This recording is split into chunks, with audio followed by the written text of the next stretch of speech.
This is the Sunshine Cathedral perspective.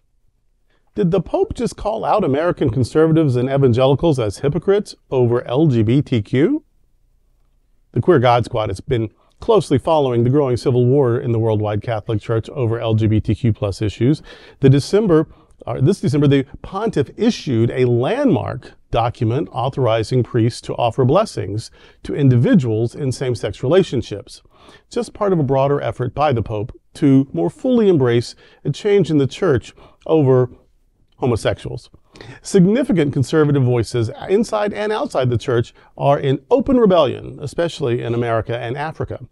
This week, the Pope shot across their bow in perhaps the most important statement related to LGBTQ+ communities in the Church's history.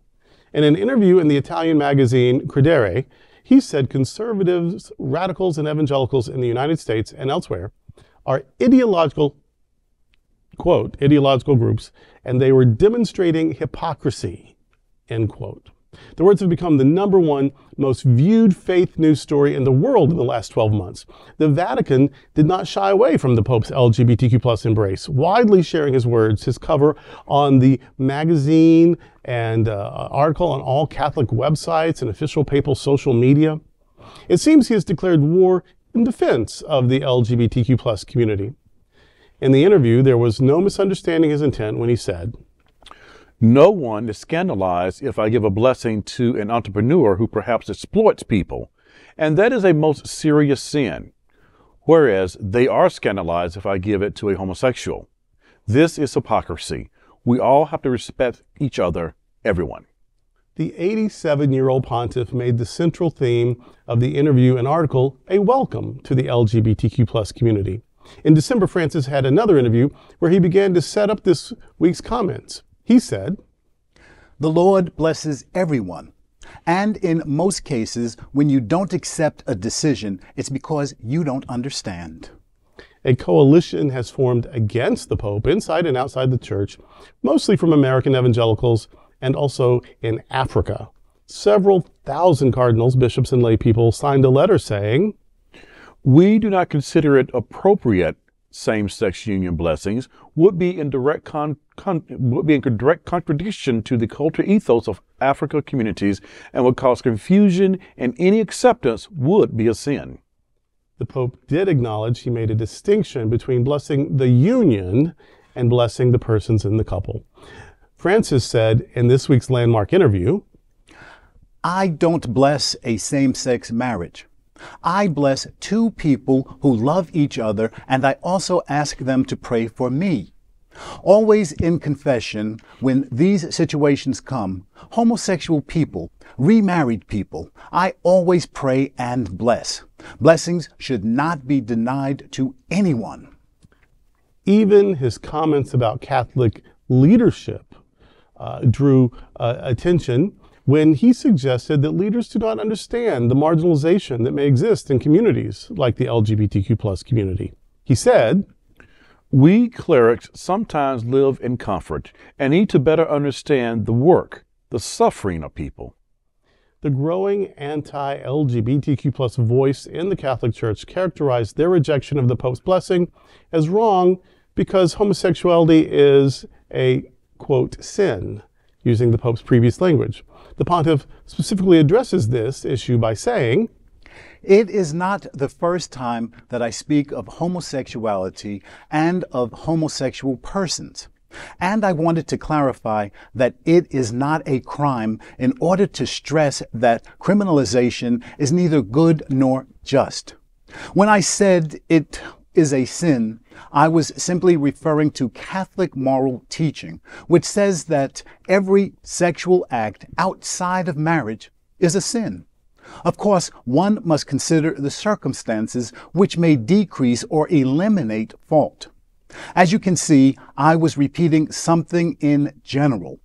I should have said it is a sin as any sexual act outside of marriage. This is to speak of the matter of sin. But we know well that Catholic morality not only takes into consideration the matter, but also evaluates freedom and intention, and this for every kind of sin. And I would tell whoever wants to criminalize homosexuality that they are wrong. This civil war is dramatic to the estimated 5 million LGBTQ plus Catholics in America and the estimated 100 million queer Catholics worldwide. And of course, every church in faith is watching the largest church in the world in these historic days. What a kerfuffle. A lot going on there. And bless him, he's taking a very bold and courageous view. He seems to be digging in his heels more and more. I wonder if he hasn't realized I am 87 years old, and I looked around and discovered I have ne'er another fuck to give. I think that may be where we are. But I do want to, I appreciate the way he is parsing and walking a fine edge and using these sort of legal kind of arguments. It is the thing, though, that I dislike. One of the things I dislike most about institutional religion. I shouldn't have to have a law degree to be a Christian. You know, I shouldn't have to have 2 PhDs in theology and dogmatics. We just make it too hard.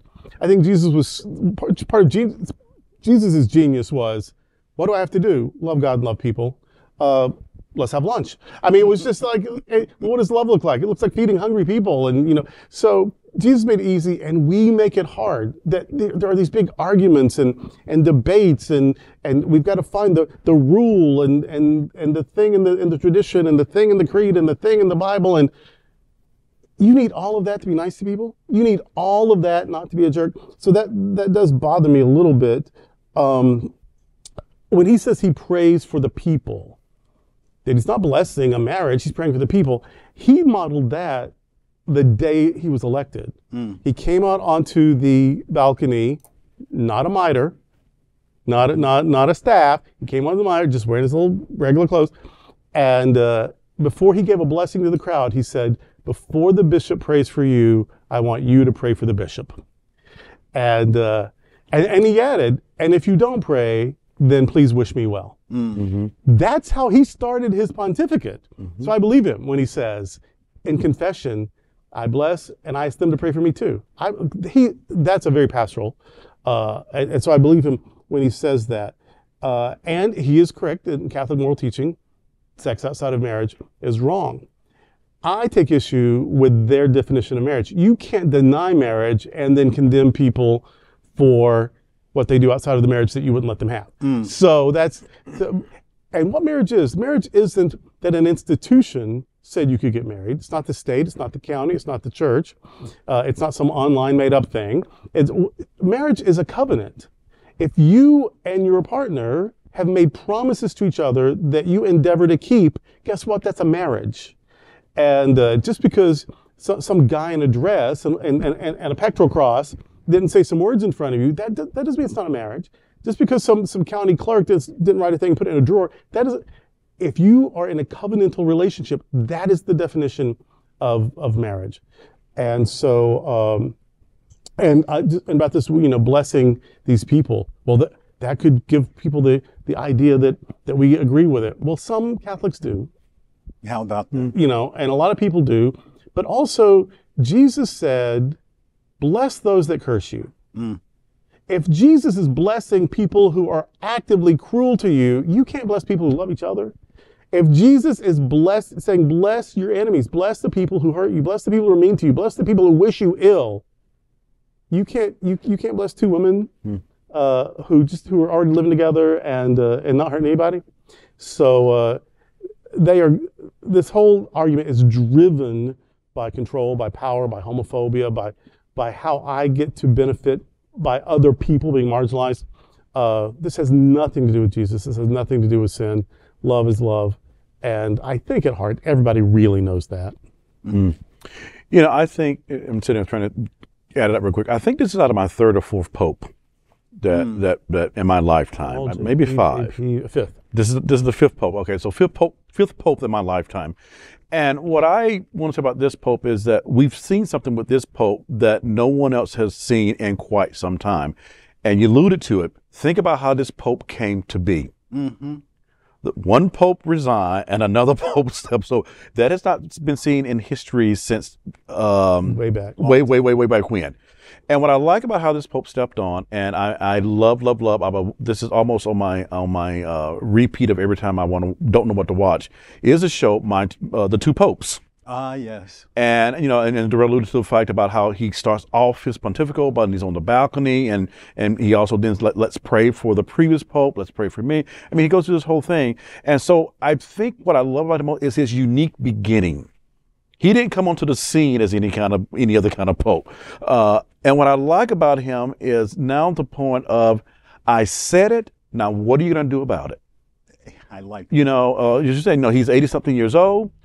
He's got a lot more blessings to give, and I don't have another fuck to give. So I said it. Now, what are you going to do? I don't think he turned to his canonical lawyers to help him with any of his language.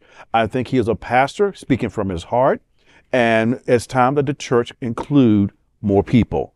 I like how his phrase that, I can bless an entrepreneur. They got you don't give a crap about that. But my God, bless somebody who's in the same relation. Come on, people, get over yourselves. And lastly, my point is, I love how he's challenging his leadership. He's not only challenging his leaders, he's challenging the church. And that may be his parting gift to the church, is by shaking it up so much and challenging it so much to say, now deal with it. He's daring them to love. Exactly. And we'll see if it works. But he's actually daring them to love rather than stick the with the status quo apologist and dogmatic theology. Like, can you just love people? I said on a previous show, and this just hits me more and more, there is a word for people who protest against the authority of the Pope, and that word is Protestant. And so all of these cardinals and bishops about, welcome to we've been keeping the seat warm for you here in Protestantism, because that's what Protestant is. It is people who protest the authority of the Pope. And so if you're more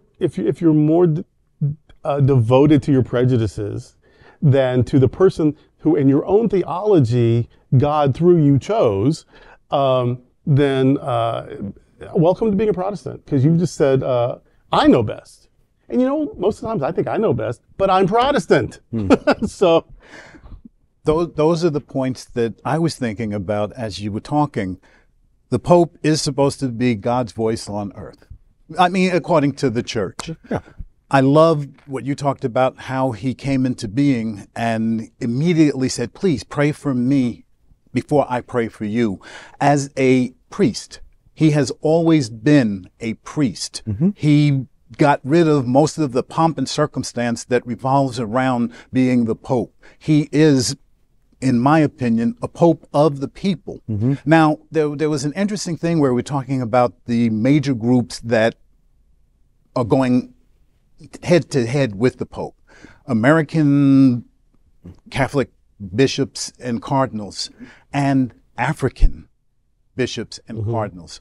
Now, I don't have an excuse for the American folk, but for the African folk, they are colonized people who were beat into submission to believe in everything that this church talks about. So now all of a sudden you have a Pope who's saying, oh, no, this is not the way it's supposed to be. It's going to be hard to get those folks to move in a different direction because of how they were treated. Well, that's the connection. Africa is the colonizer and the colonized. That's true. That's the connection. Yeah. And if just an extension of that, if you lived through apartheid in Africa and you fought for justice, then this should just be another a lens through which we look at apartheid and the cause and the fight for justice for all of God's people. Absolutely. Because this is a call about love. I mean, you're right. He's thrown down the gauntlet. I mean, if he played spade, he's thrown down the top card and said, okay, now beat love. Next up, we are excited to tell you about our next adventure with our Global Fellowship. In 2024, we are going to where the hills are alive as we explore Austria and Alpine Europe for Gay Oktoberfest. Join Darrell and Kevin and myself as we journey to enjoy the sound of music. Space is extremely limited, so make sure to go to happeningout.travel/sunshine and make your reservation today. Do not delay. Make it happen today.